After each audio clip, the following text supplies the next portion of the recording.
who's asleep amidst the trees.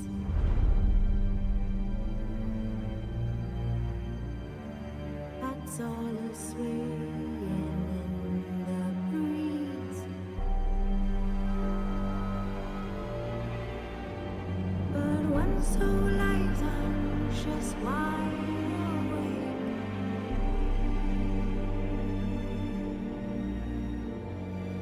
Fearing all manner of ghouls, hags, and wraiths.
Need to speak to the Duchess, urgently. All right, you scamps. Store is done. Go find your parents. But the Pomerine, what about the story of Rittik and the dragon? They're tales for another time. But take a good look at the man who stands before you now. This is Geralt of Rivia, the master witcher who lent his valiant hand to the defeat of the giant Goliath. Master Witcher, is it true virtue always trumps villainy? Yeah. Virtue always wins. But the Black Knight, he's a villain and he wins. The cutter of Casteldaccia, too. Moral victory. That's what counts. Rubbish. Now, that will do for questions. Go find your parents. Her Enlightened Highness has doubtless arrived at the tourney grounds to watch the battle in the arena. If we hurry, we'll be in time to speak with her before the spectacle begins. Lead the way.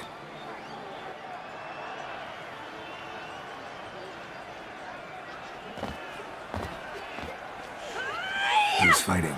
Nilfgaardian gladiators? Close, but not quite. As you will soon see. Someone's gonna fight a Shaelmaar with only some bells on its tail to confuse it, slow it down? Whatever is the problem? The beast is a gift from the Emperor, no less.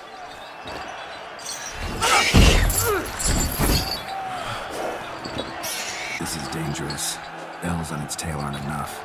I saw a spectacle of the sort at the arena in Neuburg. There, a knight defeated a Shaelmaar with bells on its tail. Might have gotten lucky. Shaelmaar might have been lame. Who knows? Only a Witcher has a real chance against a healthy Shaelmaar, and that's not even every Witcher. Besides which, releasing a monster that dangerous in front of a crowd, plain irresponsible. Who's going to fight the beast? Guillaume, the young man you met. Yeah. Mentioned he'd promised his heart's capture a monster trophy. Great love demands great sacrifices. Let's go.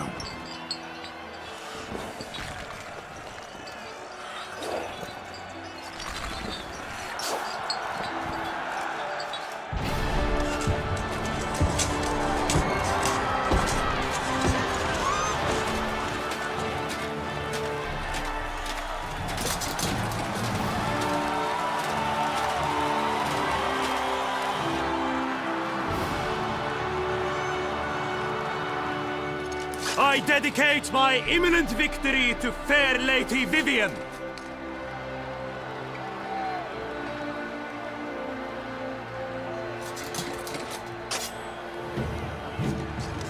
It's begun. The fight shall have to end first. We must wait.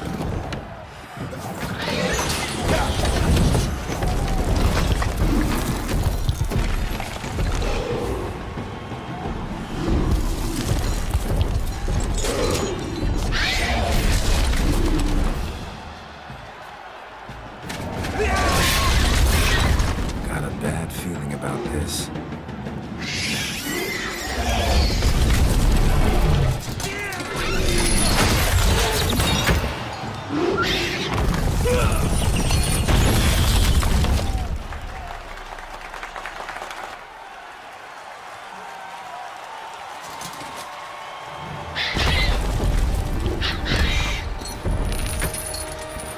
Damn it.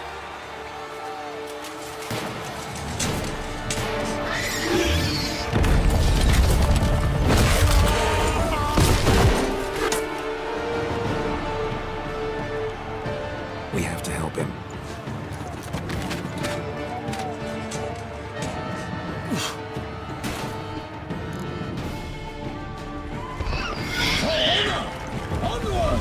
Gotta keep it down. He hears us. The beast feeds its our girth. The true sorrow hence not into earth. How can the Witcher, with one mighty pound, give fight to the beast? Hands confound!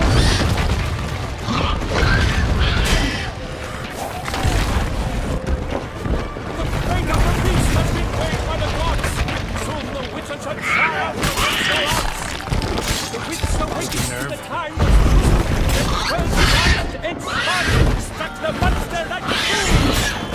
Like a bow who leads at the love's first spurt. So who discerns that its foul heart earth. Gods die free fate. Listen strikes belly.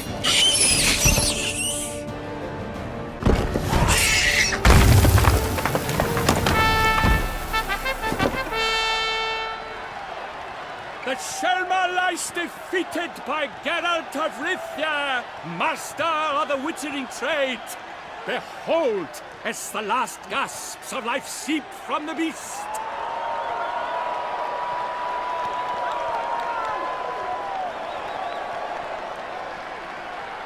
Master Geralt, do what you must. Finish the deed! Monster's no threat. No need to kill it. A victor may always show mercy. It is his right. Long live Geralt the Merciful! Pikeman, see to the beast.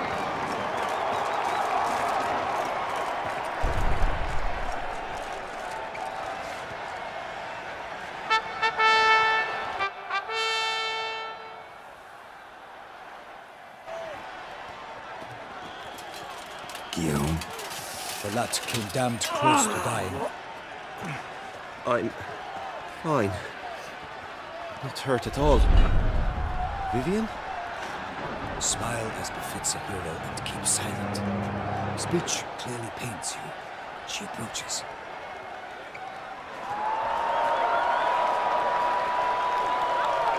Geralt. We must talk. Vivian. You shall talk later, in the medic's tent. Geralt, magnificent, breathtaking. Your Grace.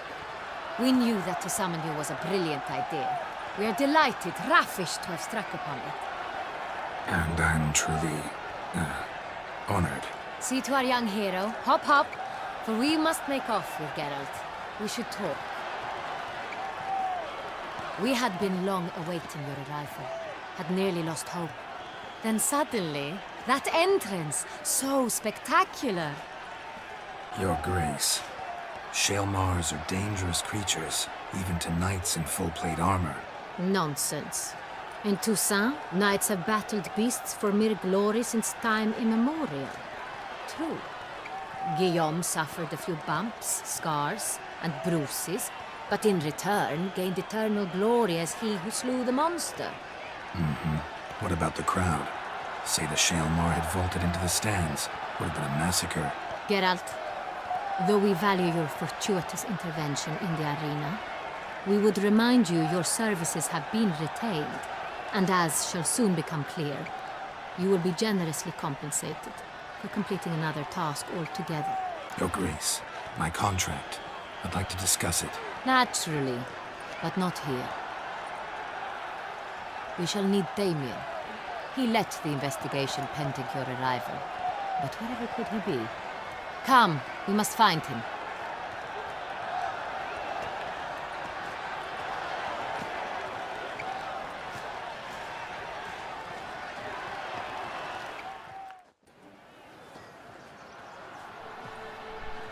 Tell us, have you come alone?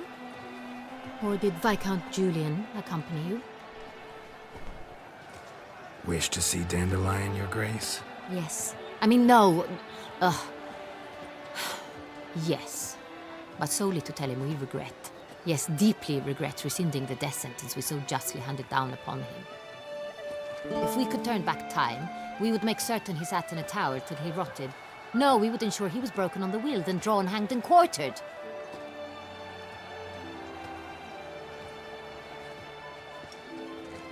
Ah, the very man we would entrust with these tasks. Damien de la Tour, captain of my personal guard. Your Grace. Witcher. Greetings. Sorry to have to tell you, but the guardsman handling the last victim's body... I know already. The creature in the cellar of Corvo Bianco. Was it the beast? No. A bruxa. A kind of vampire. Not the beast, but tied to it in some way. You know this how? Through careful analysis of the evidence, both on the riverbank and at Corvo Bianco. Do you mean to insinuate the investigation thus far has been sloppy? Geralt insinuates nothing of the sort. We must listen to him attentively. I examined the body of the beast's last victim. Might have found something. Need to analyze it. A quiet place, that's what I could use most right now. And maybe the help of an alchemist or a mage. Also like to hear all you know about the previous victims. Take it Sir de la Tour is my man for that. Firstly, call me Damien, please. Secondly, you should know I spoke against summoning you here. I've heard much about you. You bring trouble, or thus far have, always. And we've enough trouble as it is. Yet we are capable of defeating the beast on our own, without an outsider's help. I've no doubt about it. Damien, we settled the matter of the Witcher's employ some time past. Definitively. Since you have broached it nonetheless, let us discuss Geralt's pay. Are the legends true? Do Witchers usually demand that which you find at home, yet did not expect? Not quite, Your Grace. Law of surprise, it's something we invoke at times, but rarely. Usually we just take gold. Disappointing. This law sounds rather romantic. On the other hand, on returning to the palace, we would likely find impatient petitioners or a set of sample fabrics for a new dress. Poor rewards, both. I fear you'd not have much use for any of the surprises we are likely to come upon. Thus, we've decided you shall receive the deed to a vineyard, Corvo Bianco, and the sum of coin. You will doubtless consider this adequate. Title to the vineyard shall be given to you at once. Surely you'll need lodgings while you hunt. The coin, however, will be yours only once you have slain the beast. Lovely, generous gesture, Your Grace. But, Corvo Bianco, isn't it the Duchy's temporary morgue? Is it now? The Chancellery's bungled things again, we fear. Not to be left unsupervised for one instant. Yet, in its mood, a morgue should present minimal problems to a witcher. What's more, nothing enhances a wine's reputation better than a grim legend. Thank you, Your Grace. I accept the contract, of course. But as I said before, I'll need some information. How'd it start? Who was the first victim? Crespi was the first to die. He was famed once for his many glorious tournament victories. Then he grew old, hung up his sword, and took to winemaking. Crespi was not loved by the wine merchants. He was ruthless in business and thought to cheat many a time. He asked us for a dispensation from all court ceremonies. We did not grant it. We could not. Once you've taken the oath of a knight, you remain a knight till death. How'd he die? Where'd they find the body? Quite unusual, the circumstance. He was at a feast when suddenly one of his fellow feastgoers noticed he was missing. The town watch found him an hour later, on his hands and knees, propped against the town pillory, his sword hanging from his neck. He had died of wounds inflicted with claws, not a weapon. Blows of great force. So he died suddenly, but the body was on its knees, meaning someone posed it. So it seems. Second murder. Tell me what you know. In the city there are certain nooks. No one reasonable ventures there after dark. Ramon Dulac's corpse was found in one such place. With the first murder, terror gripped the city. Its inhabitants grew wary, kept to safe areas. Consequently, news of the second victim came to us from a group of concerned cut-purses. Criminals fear the beast? Telling in a way. Take it you've excluded the possibility that Ramon died at the hands of these bandits. Do you believe me an amateur? Not hands, but claws killed Ramon Dulac. The wound was deep, clean. His body was found in the gutter, dressed in nightshirt and cap, a pillow placed under his head, and his sword replaced by a bed warmer. Ramon Dulac, a knight who but a dozen years past was an advisor to our father, the Duke. Someone went to a lot of trouble to make him look ridiculous. Maybe revenge was the motive. It's not out of the question. Dulac had shady dealings with the criminal underworld, but no one ever came forth with concrete proof of any misdoings. So, first two victims were knights, best years behind them. The same could be said of the third. Sir Delacroix was wont to claim that in modern times knights face new challenges, enterprise being the latest addition to the chivalric virtues. He made a veritable fortune in the grain trade. Palmerin even nicknamed him Sir de la Stinchi. Found a coin pouch on his body. Contained florins dating from various times, hailing from different provinces of the Empire. Delacroix loved coin, true, but had no patience for numismatics. Lots of similarities between the victims. All the bodies were found in strange places under extraordinary circumstances. Seems the murderer, whoever or whatever it is, has some meaning to convey. These were honorable men. We are horrified by the disdain, the disrespect with which they were treated.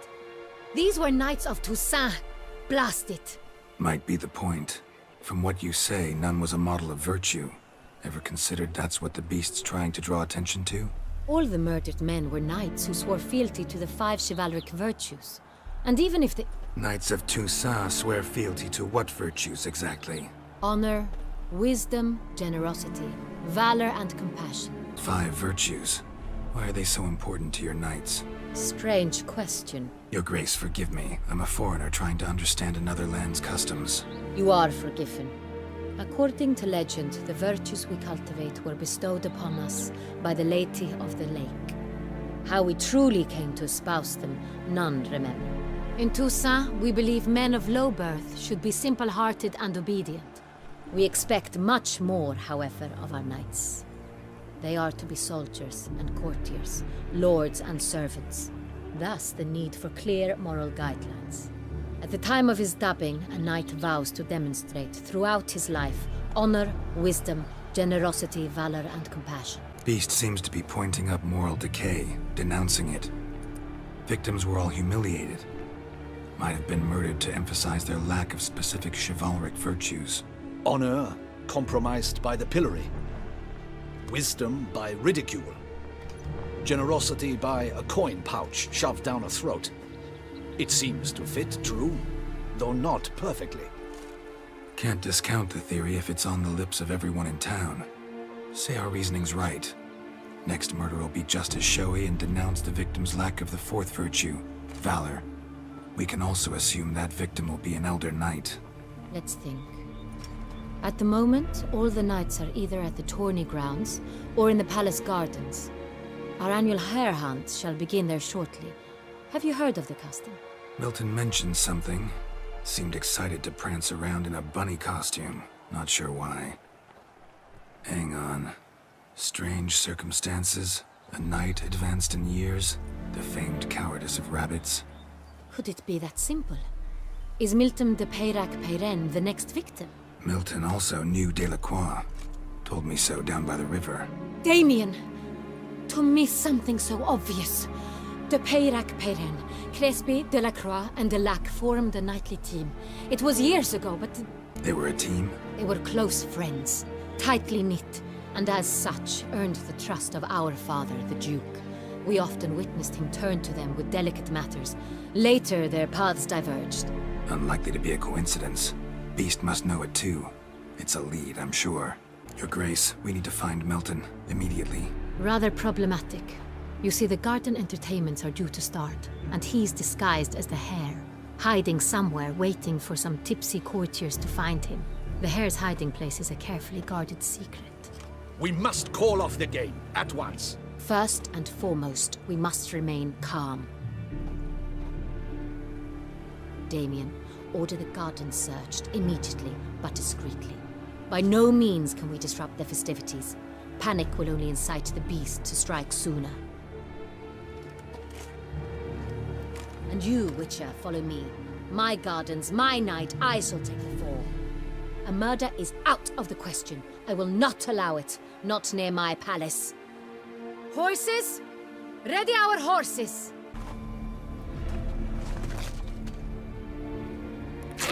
Your Grace!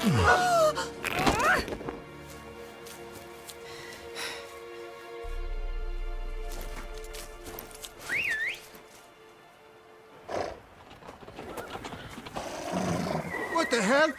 Why, I should... Your Highness, I... Mind it doesn't get wrinkled. All right!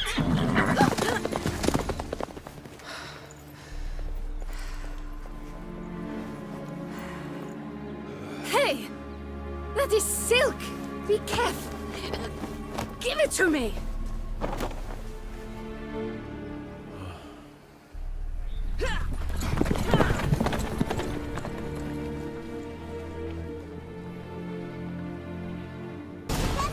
Your Grace seems right at home in the saddle.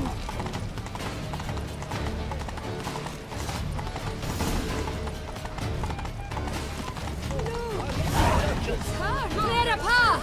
Clear the way, I said! Would you kiss him? If he's part of the game.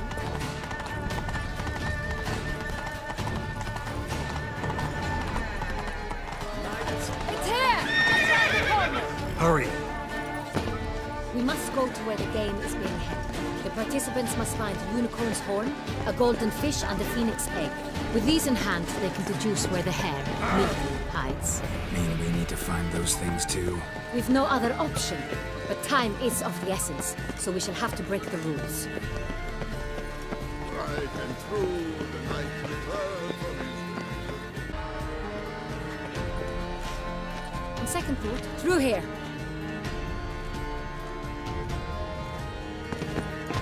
I shall show you where the hunt plays out.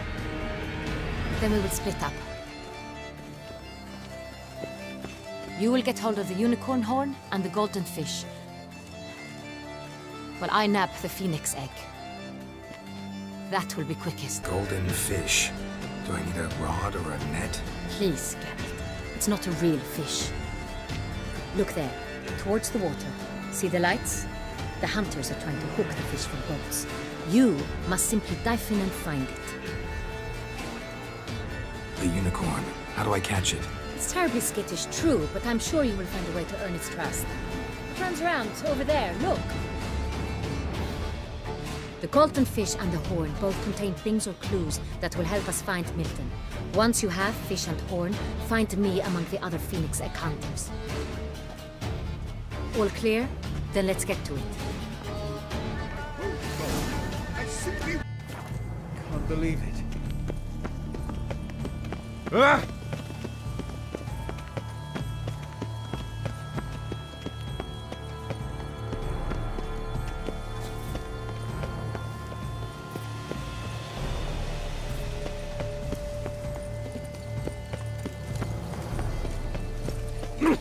Oh!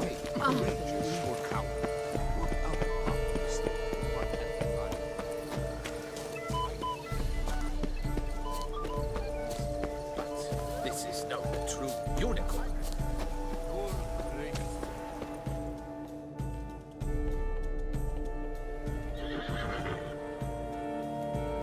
Perhaps an apple will work. Or some sweets. We would not be in this predicament, dear sister, were you still a virgin. Do you really wish to have this conversation again? Here and now? Hush, or you'll spook the beast. We shall try the sweets. Hey folks, gonna have to ruin your fun. Sorry. Who's that?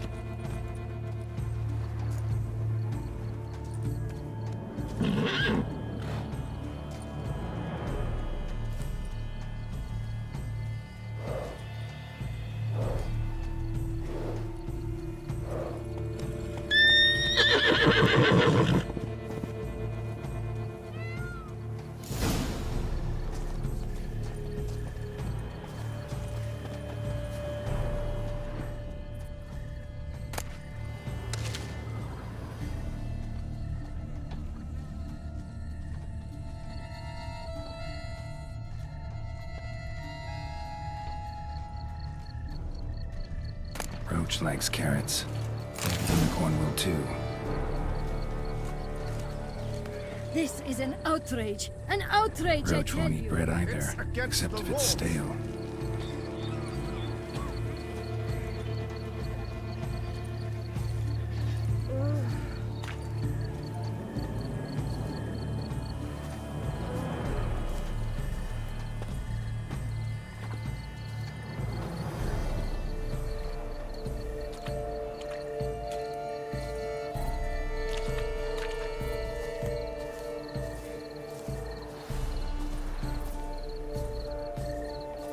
What would you say to a delicious, crunchy carrot?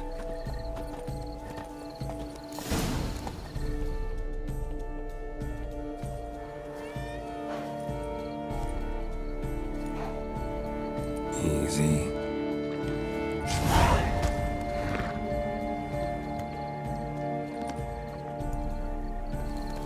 Gardens are huge. Be better off on horseback.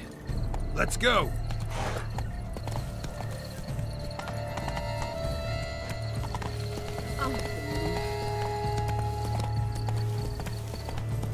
Golden fish should be easy to spot once I'm under.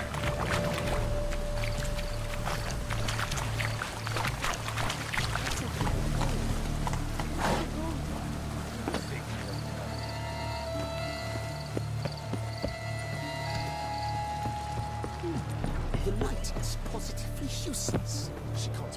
What the blick?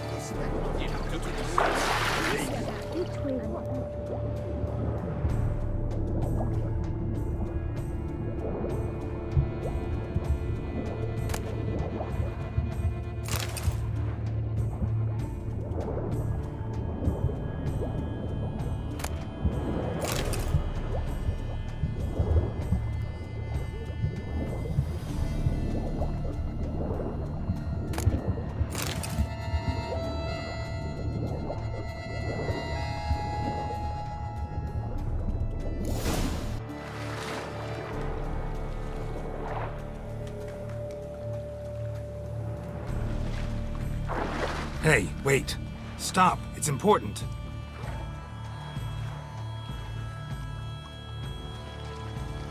King Cormorant, sire, accept this offering we bring. Prithee cast upon us your merciful eye and bear before us its secrets. As the moon is heavenly coursed up trace, in my domain I await that moment of grace, when a soul of good or ill repute brings me a gift, fitting tribute.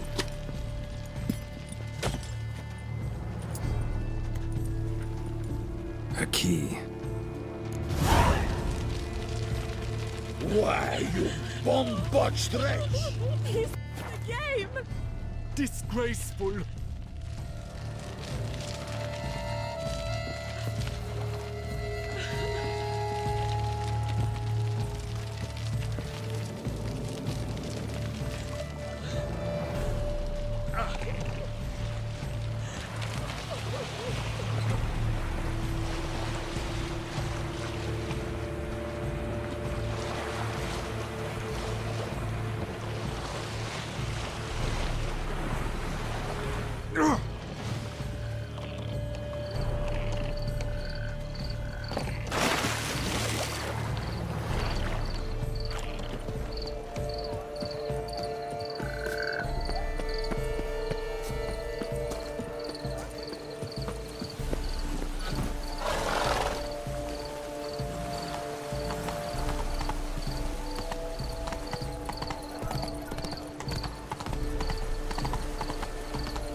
Master Witcher, here to hunt the beast?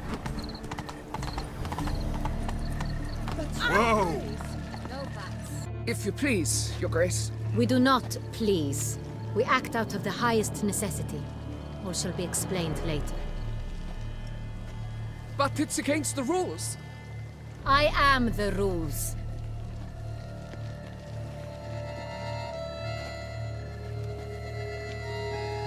Geralt! At last. Got a key and a clue. And I've another. Show me yours. Who wrote this drivel? I begin like a crone, hollowed out with ease, then end like a mouse, with a head of hard cheese. Let's see. Grown. With ease gives us green, right? And mouse with the head of hard cheese. Greenhouse? You're a genius. Several greenhouses in the gardens, indeed, but only one locks, the key to which looks just like the one we found. Greenhouse it is then. Let's go.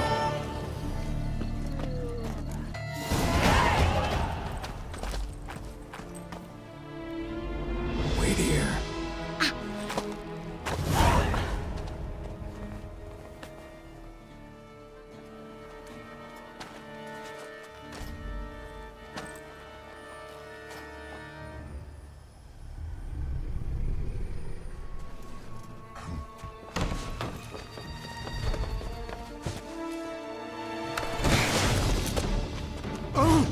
What the butch?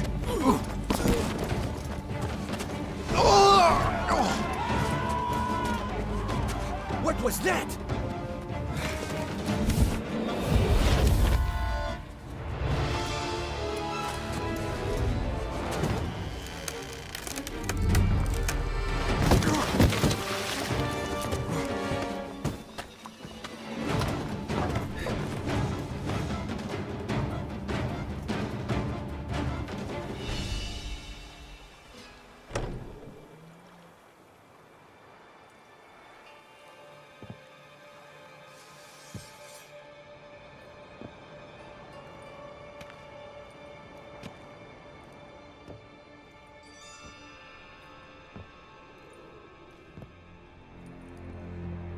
I'm here.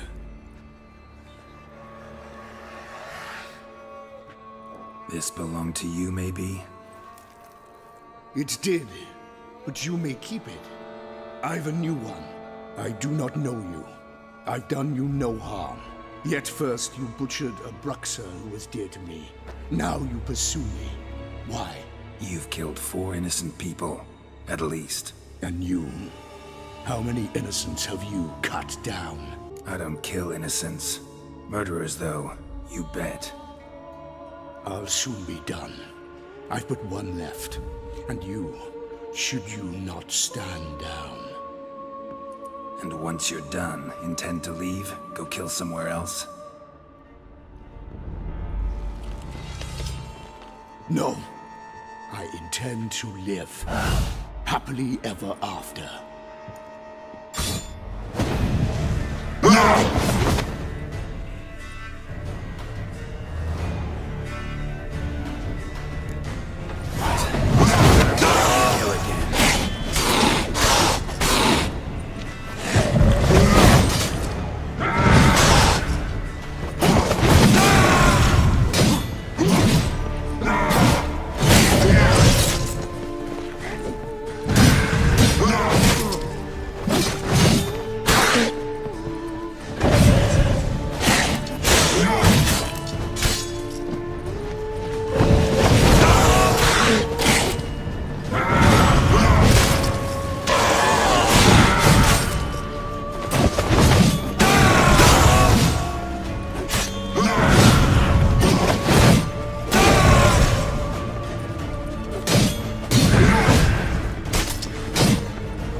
To stay where you are.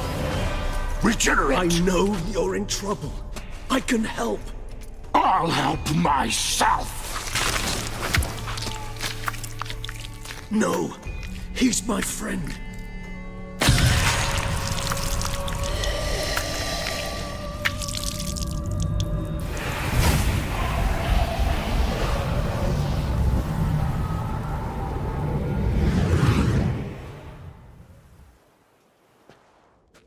Yes, Geralt, it's me.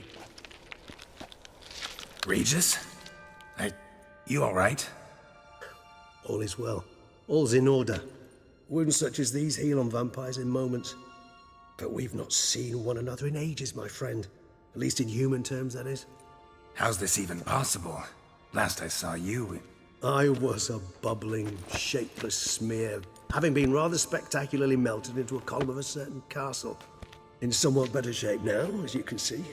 Hardly peak form, mind you, but were I human, folk would think me a demigod, I dare say. I'm sorry. What happened? It was my fault. Never got a chance to apologize. No need, Geralt. Bygones. I did not have to join you on that expedition. No one twisted my arm. Miraculous regeneration. How'd you manage it? I had help. From the one you hunt. Him? How? And what have you been doing all these years? Not the time nor place for such stories. I suspect we'll get a chance to speak at ease and at length later. Now, however, we must deal with the reason that brought us both here. So you being here, it's no coincidence? Your powers of deduction seem to have waned not one bit. Unhappy. I came here for Detlef. I fear he's become entangled, landed himself in serious trouble. So that's his name. He's your friend? You might call it that. Though Detlef is... how would you humans put it? More bestial than I am. But not to worry. I'm working on him. Haven't exactly done a great job with that. He's killed one knight since I got here. At least 3 others before I arrived. For good reason, I'm sure. Understand, Detlef is not some decadent shit who kills for sport, or to assuage a dryness of throat or a dullness of mood. Seem pretty damn sure of that. I am, because I know him very well.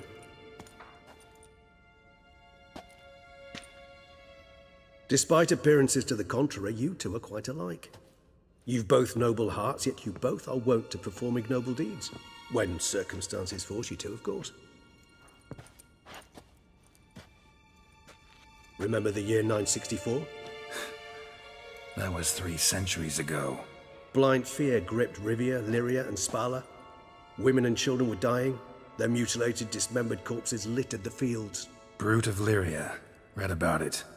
Chewed up almost 200, then fell to a common poacher supposedly armed with a dagger blessed by some prophet.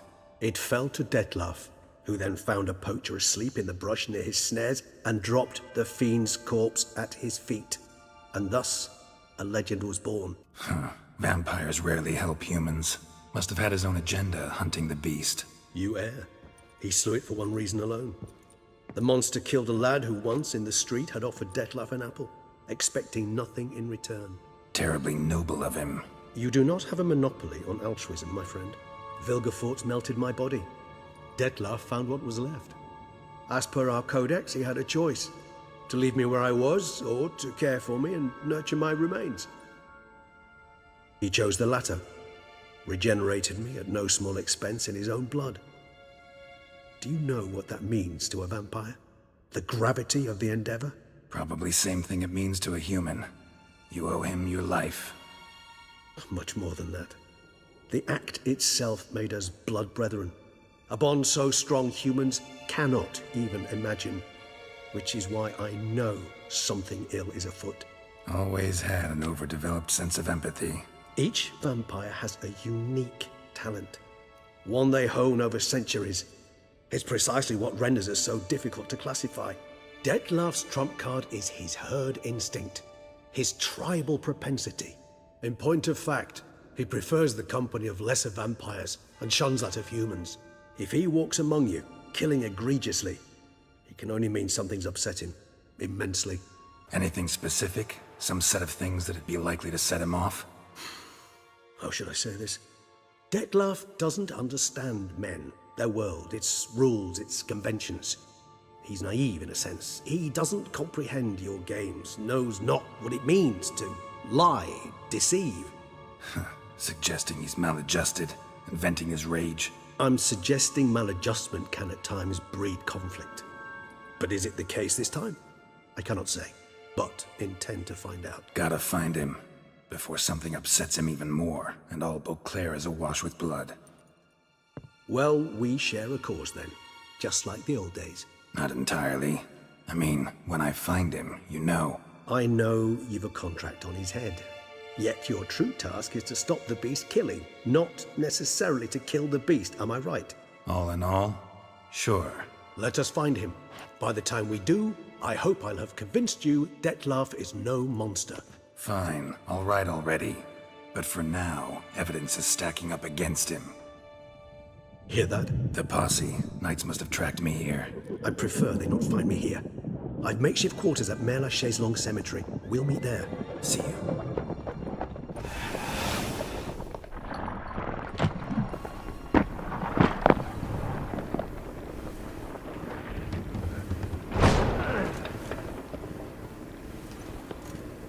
Witcher, we flew here as fast as our courses would carry us.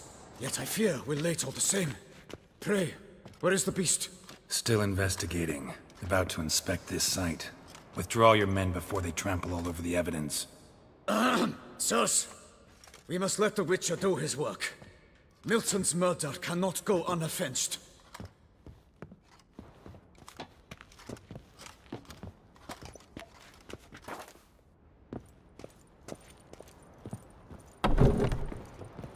Witcher to ply his trade.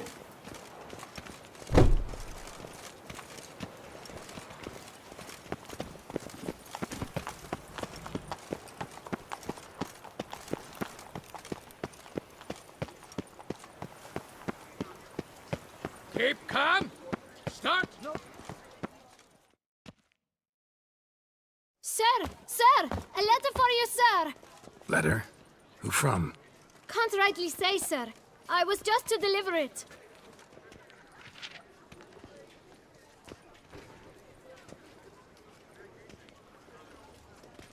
Here. And thanks. No, sir. Thank you. And I truly hope I'll be of service again.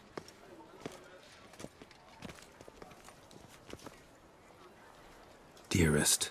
I suspect weighty affairs, rather than merely the wine festival, have drawn you to Toussaint. Perhaps you'll find time to probe a certain matter in spite of this. I recently came across the mention of one Professor Moreau, a scholar in Beauclair, who conducted research into Witcher mutations. Though the details are rather murky, as is the location of the scholar's laboratory, his journal could contain more information. It lies buried with him in his tomb. I enclose a map I found in the book I happened upon. Though less than completely legible, I trust it will prove useful nonetheless. I felt this matter could prove of some importance to you, thus I dispatched this letter without delay. Whatever you decide, please take exceedingly good care of yourself. Your Yen.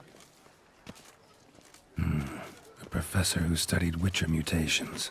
Might actually be worth looking into.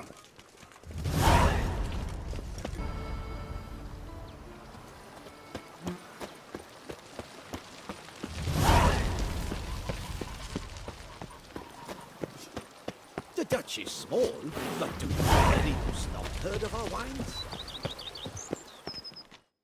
Welcome home, sir.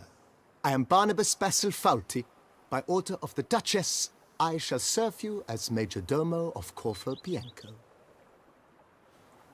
I previously served with distinction at the Nibli family manor and in Nazaire with Admiral Rompali, who, as you are certain to know, is an extraordinary, demanding gentleman. Whoa, Barnabas Basil. One thing you ought to know. I'm not your typical landed gentleman. Truth be told, this is the first real property I've ever owned. Oh, in that case, you must leave it all to me. I shall organize, see to everything, and whip the house into order. I dare say this place will soon be the most prosperous vineyard around. Great. Can already see I'm in good hands. Vineyard comes across as a place with a rich history. Know who owned it before me? Baron Rossel, who went bankrupt, forcing him to sell the estate to the Duchess. The Baron, in turn, had purchased it from Monsieur Bolius of the Headsman, a truly colorful man of Ketweni origin. He was actually a headsman? No, not him, but his great-great-great-great-grandfather. Indeed.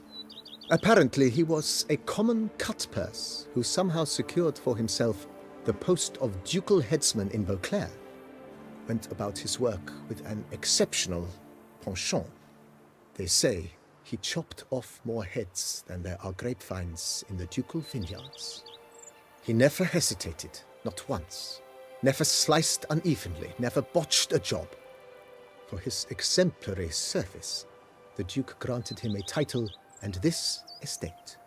Monsieur Bolius, on the other hand, was an engineer in his younger years. Once retired, he settled here and took to producing wine. Sadly, misfortune struck and he lost his sense first of smell, then of taste. Additionally, he could not drink alcohol. His medic forbade it. Shame that. He gave up making wine? Not at all. He made even more of it.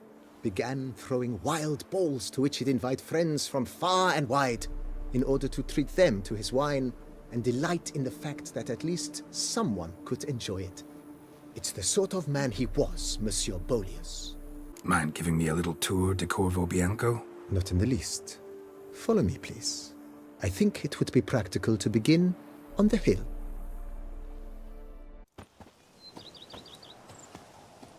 Behold, sir, your estate in all its splendor. Pretty vast. Indeed. And now, sir, allow me to show you a handful of interesting details. Follow me, please. Been a major domo all your life? Yes, I come from a long... as was my great-aunt. In fact, she was the one to start the tradition.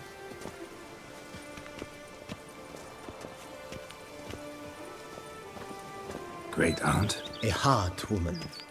It is said that already as a child, she knew where she was going and went there. When she arrived in Beauclair, she signed on as a chambermaid at one of the vineyards, then slowly worked her way up to Major Domo. She dragged the rest of the family up the same path.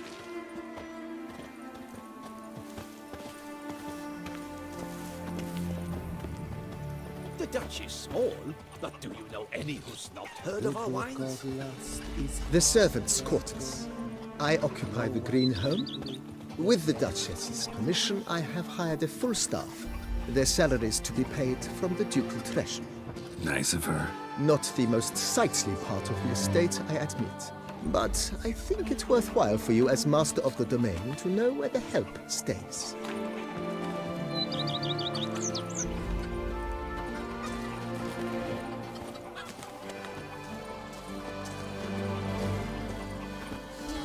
Baron Rossel ordered the vines in this part of the estate uprooted and olive groves planted in their place. They look beautiful, especially come spring. Don't look at all bad now, either.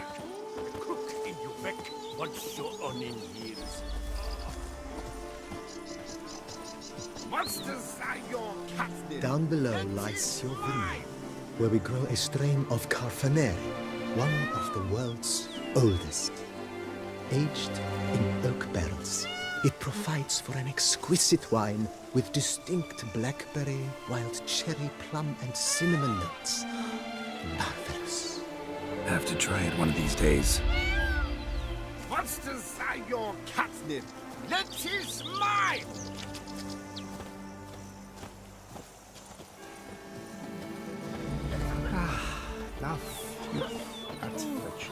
I'd stomp wine with that. Nice well.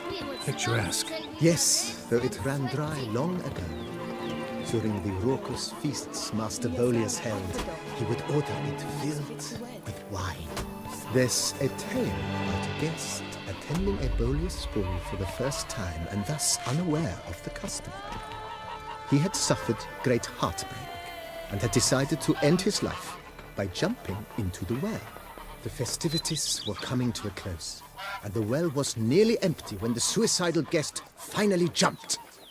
Instead of killing himself, he merely broke his legs. To numb the pain, he drank the wine. Drank himself to death? Not at all. When found the next day, he had concluded he'd witnessed twin miracles. The water had been changed into wine, and he had survived. He retired to a monastery in the Dragon Mountains and began preaching the wisdoms of Lebioda.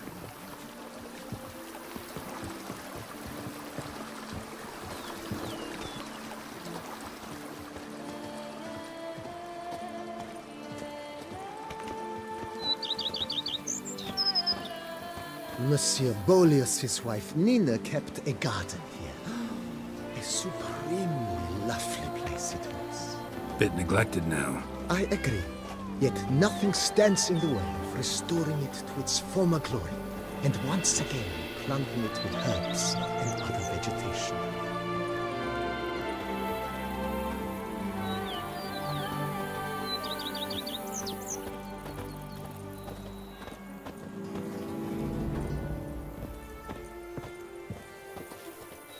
Madame Nina planted diminutive, delicate flowers and herbs here. One might say their aroma still hangs in the air. You're quite the romantic, Barnabas Basil.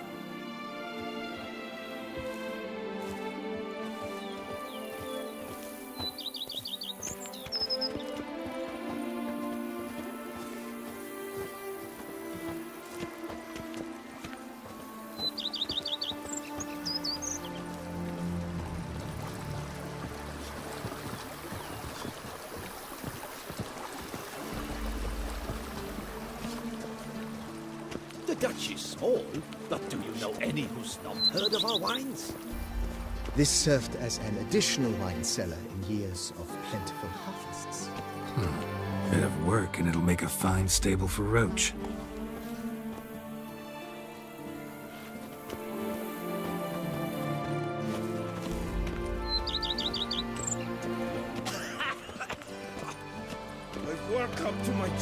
The cellars, voila.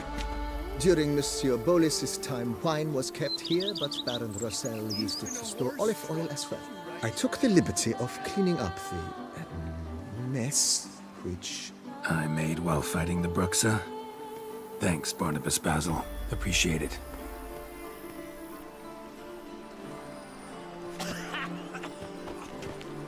Welcome to my chain and I could some rock.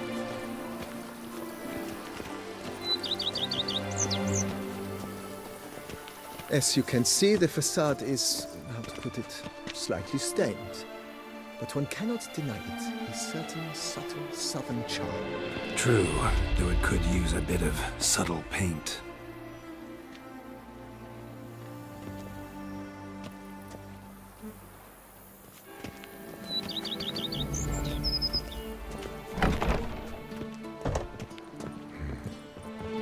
And welcome inside. On the left is the master bedroom. On the right, the dining hall and kitchen. Upstairs, you shall find the guest room, currently used for storage. Not a bad idea. At the moment, the house is only minimally furnished.